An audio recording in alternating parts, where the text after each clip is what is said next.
رمضان کا کبھی سوچا رمضان کا مطلب کیا ہے؟ رمضان کو رمضان کیوں کہتے ہیں؟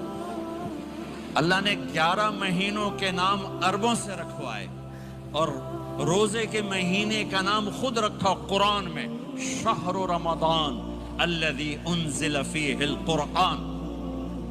محرم، صفر، ربیع الاول، ربیع الثانی، جمادی الاولی، جمادی الثانی، رجب، شعبان، شوال، ذوالقعدہ، ذوالحج، یہ عربوں نے نام رکھا، اور رمضان پہلے سے رکھا جا چکا تھا، عربوں سے رکھوایا۔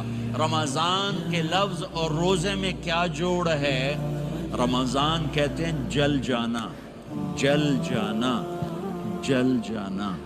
تو اس کو روزے کے ساتھ کیا مناسبت ہے کہ جب کوئی مرد عورت روزہ رکھتا ہے یا رکھتی ہے تو پچھلے 330 دن کے گناہ، آج روزہ رکھا، پٹی تیار ہو گئی، گناہ ڈال کے جلاؤ، دوسرے دن اور گناہ جلاؤ، تیسرے دن اور گناہ، چوتھے دن اور، 30ویں دن سارے گناہوں کو اللہ تعالیٰ جلا کے، راکھ کر کے، ایمان والے مرد عورت کو پاک کر کے، صاف کر کے، آخری رات کہتا ہے جاؤ بخشے بخشائے چلے جاؤ، جاؤ بخشے بخشائے چلے جاؤ۔